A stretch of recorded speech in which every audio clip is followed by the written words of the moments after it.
여러분이 지금 가장 신뢰하고 의지하는 사람은 누구인가요?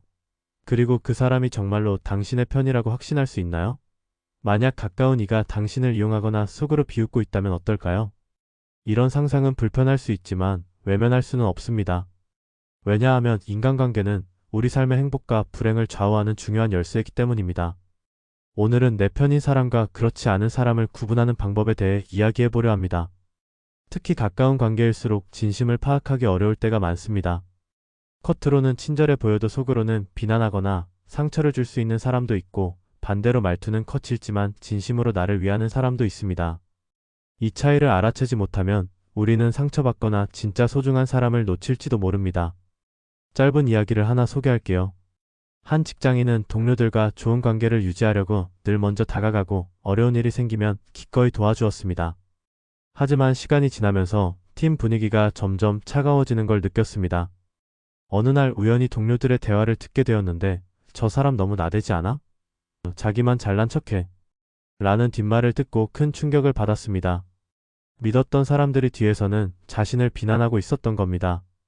사람들과의 관계에 회의감을 느끼던 그는 어느 날 한 동료와 솔직한 대화를 나누게 됩니다.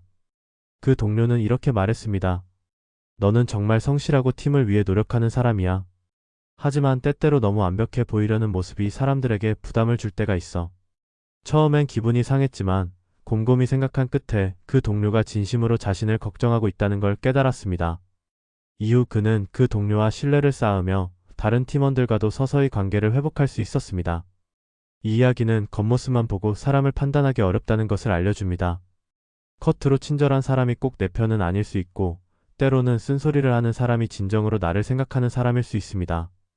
그렇다면 내 편인 사람과 그렇지 않은 사람을 어떻게 구분할 수 있을까요?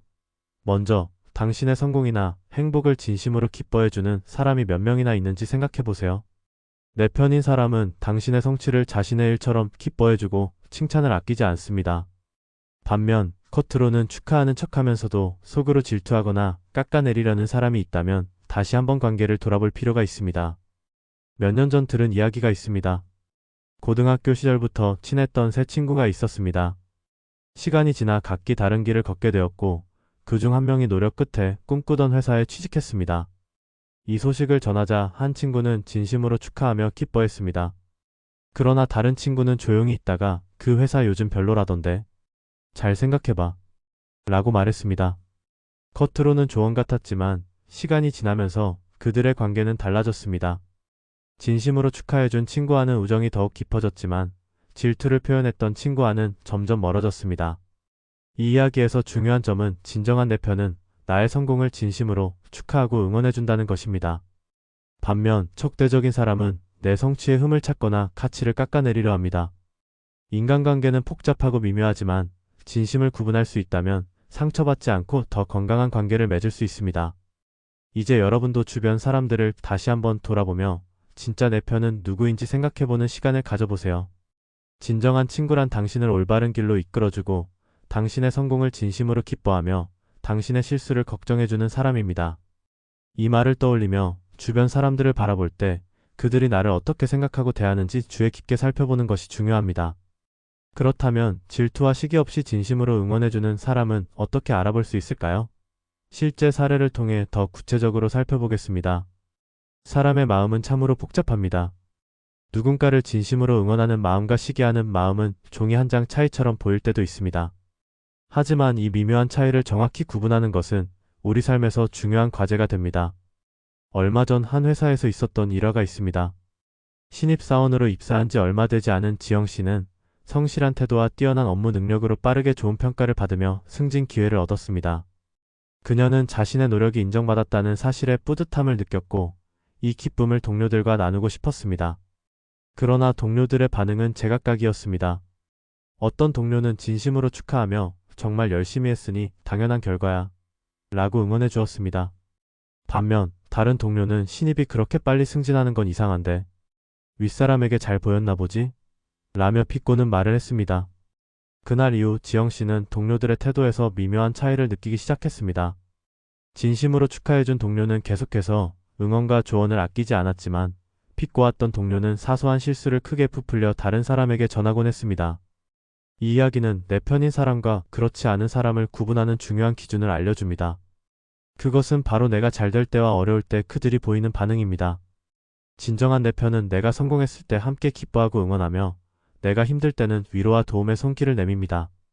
그들은 나의 부족함을 비난하기보다는 부드럽게 보완해주며 함께 성장할 수 있는 관계를 추구합니다. 반대로 적대적인 사람은 나의 성공 앞에서는 겉으로만 웃으며 축하하는 척하지만 속으로는 질투하거나 흠을 찾아내려 합니다. 그들은 나의 실수를 지나치게 부각시키고 나를 깎아내려 자신을 돋보이게 하려는 경우가 많습니다. 이와 관련해 고전에서 전해오는 이야기를 하나 소개합니다. 중국 전국시대의 명장 백기와 그의 동료들에 관한 이야기입니다. 백기는 수많은 전투에서 승리하며 명성을 얻었지만 그의 성공을 시기한 동료들은 모략을 꾸며 그가 왕의 신임을 잃게 만들었습니다.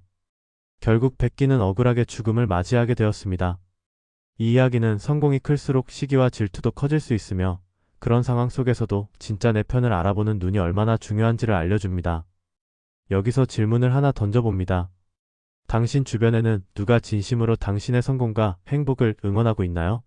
반대로 누가 당신의 실수에 지나치게 비판적이거나 질투심을 드러내고 있나요? 이 질문에 대한 답을 찾는 과정이 앞으로의 관계를 더욱 건강하고 단단하게 만드는 중요한 시작점이 될 것입니다.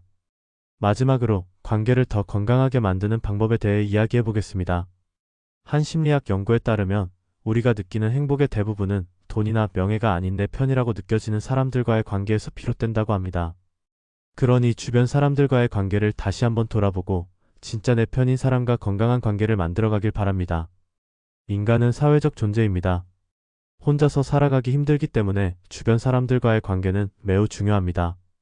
그러나 모든 관계가 긍정적인 영향을 주는 것은 아닙니다. 때로는 겉으로는 내 편처럼 행동하지만 속으로는 나의 실패를 바라는 사람이 있을 수 있습니다. 또 어떤 사람은 무관심 속에 우리를 외롭게 만들기도 하죠.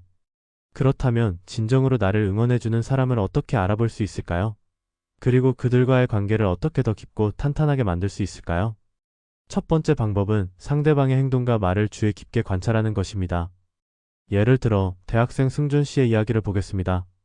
승준 씨는 시험 기간 동안 친구들에게 도움을 요청했습니다. 한 친구는 나도 바빠서 도와줄 시간이 없어라고 말했지만 다른 친구는 나도 바쁘지만 내게 중요한 시험이니까 같이 공부해보자라고 했습니다. 결국 승준 씨는 두 번째 친구와 함께 공부하며 좋은 성과를 거둘 수 있었습니다. 이처럼 진정한 내 편은 바쁜 상황에서도 시간을 내어 도움을 주며 말뿐만이 아닌 행동으로 응원해줍니다. 두 번째는 상대방이 나의 감정을 어떻게 대하는지를 보는 것입니다. 우리는 기쁨, 슬픔, 화남, 두려움 등 다양한 감정을 느낍니다. 진정한 내 편은 이 모든 감정을 이해하고 공감하려고 노력합니다. 예를 들어 힘든 일이 있어 속상해할 때 괜찮아, 울지 마라고 말하며 대충 위로하는 대신 무슨 일이 있었던 거야? 내 마음이 이해되라고 말해주는 사람이 있습니다. 이런 사람이야말로 진심으로 나를 생각해주는 사람입니다. 세 번째는 나와 함께 성장하려는 의지를 가진 사람인지 확인하는 것입니다. 진정한 내 편은 나의 목표를 응원하고 내가 더 나은 사람이 되도록 격려합니다. 예로 조선시대 학자 이황은 제자들에게 너희는 나를 넘어서라. 그래야 세상이 더 나아진다라고 가르쳤습니다. 이처럼 나의 성장을 진심으로 바라고 그 과정에서 자신도 함께 발전하려는 사람이야말로 진정한 친구입니다. 여기서 한번 생각해 봅시다. 내 주변에는 이런 사람들이 몇 명이나 있을까요? 그리고 나는 그들에게 어떤 존재일까요? 우리는 진정한 내 편을 원하지만 먼저 내가 누군가에게 그런 사람이 될 때 관계는 더욱 깊고 단단해집니다. 다음으로는 좋은 관계를 유지하기 위해 피해야 할 행동들을 살펴보겠습니다. 때로는 좋은 의도로 시작한 말이나 행동이 상대에게 상처를 주거나 관계를 어렵게 만들 수 있습니다. 대표적으로 세 가지 행동이 있습니다. 첫째, 자기중심적인 태도입니다. 사람들은 보통 자신의 문제에 몰두하다 보니 상대방의 이야기를 잘 듣지 못할 때가 많습니다. 예를 들어 아내가 힘든 일을 남편에게 이야기하려고 했는데 남편이 대화 시작과 동시에 오늘 회사에서 얼마나 힘들었는지 알아? 라며 자신의 이야기만 계속했습니다. 이런 상황에서 아내는 자신의 감정을 이해받지 못했다고 느낄 것입니다. 진정한 내 편은 자신의 이야기를 하기 전에 상대방의 말을 경청하고 감정을 존중해줍니다. 좋은 관계는 서로의 이야기를 나누고 감정을 이해하며 함께 성장하는 데서 시작됩니다. 이를 통해 우리는 더 깊고 건강한 인간관계를 만들어갈 수 있습니다. 두 번째로 비난과 비교는 관계에 부정적인 영향을 미칠 수 있습니다. 특히 가까운 사람들과의 관계에서 이런 행동은 깊은 상처를 남길 수 있습니다. 어릴 적 친구였던 민규와 태훈의 사례를 살펴보겠습니다. 민규는 항상 태훈보다 성적이 좋았지만 태훈이 좋은 점수를 받을 때마다 그 정도는 누구나 받을 수 있지라며 비꼬거나 다른 사람과 비교하며 깎아내렸습니다. 결국 태훈은 서서히 민규와 거리를 두기 시작했습니다. 비난과 비교는 상대방의 자존감을 낮추고 신뢰를 약화시킵니다. 대신 상대방의 성취를 진심으로 축하하고 응원하는 태도가 필요합니다. 세 번째는 지나친 의존입니다. 물론 가까운 사람과 도움을 주고받는 것은 자연스러운 일입니다. 하지만 한쪽이 너무 의존하게 되면 상대방은 점점 부담을 느끼거나 지칠 수 있습니다.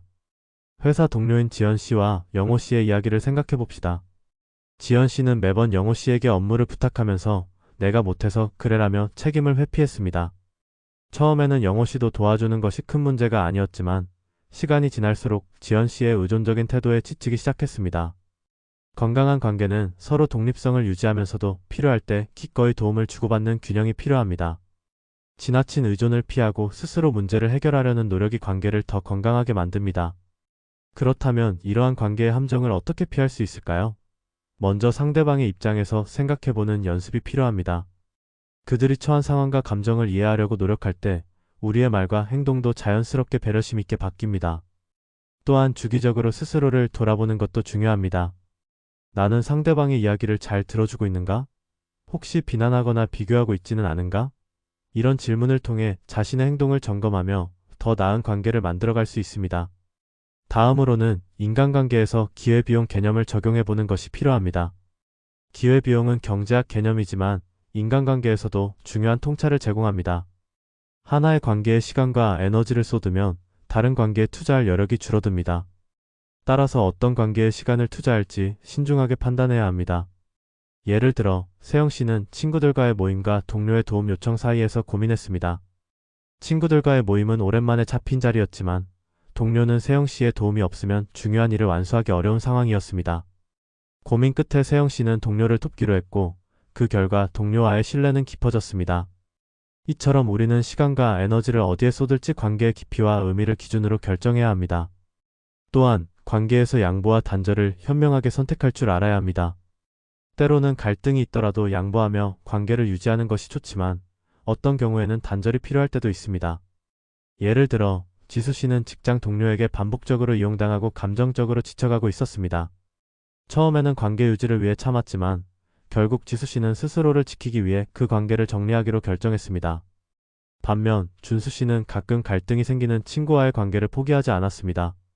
그 친구는 가끔 날카로운 말을 했지만 힘든 일이 생기면 누구보다 먼저 도와주는 사람이었습니다. 준수 씨는 친구의 진심을 알기에 갈등을 감수하며 관계를 이어갔습니다.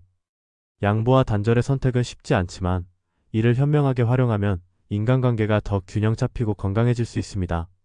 마지막으로 관계에서 스스로에게 던져야 할 중요한 질문이 있습니다. 이 관계는 나를 성장하게 하는가 아니면 나를 소모하게 하는가? 성장하게 하는 관계는 우리에게 긍정적인 에너지를 주고 더 나은 사람이 될 수 있도록 도와줍니다.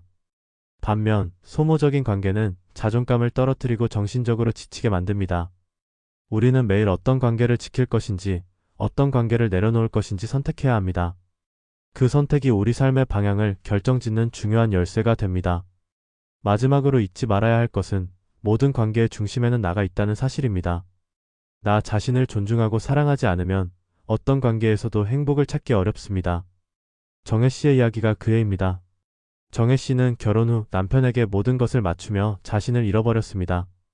하지만 자신을 돌보는 시간을 가지면서 점차 내면의 균형을 되찾았고 그 변화는 남편과의 관계에도 긍정적인 영향을 미쳤습니다. 결국 건강한 관계는 나 자신을 사랑하고 존중할 때 시작됩니다. 스스로에게 질문해 봅시다. 오늘 나는 나를 위해 어떤 선택을 했는가? 나 자신을 돌보고 사랑할 때 우리는 타인과도 건강하고 깊은 관계를 맺을 수 있습니다.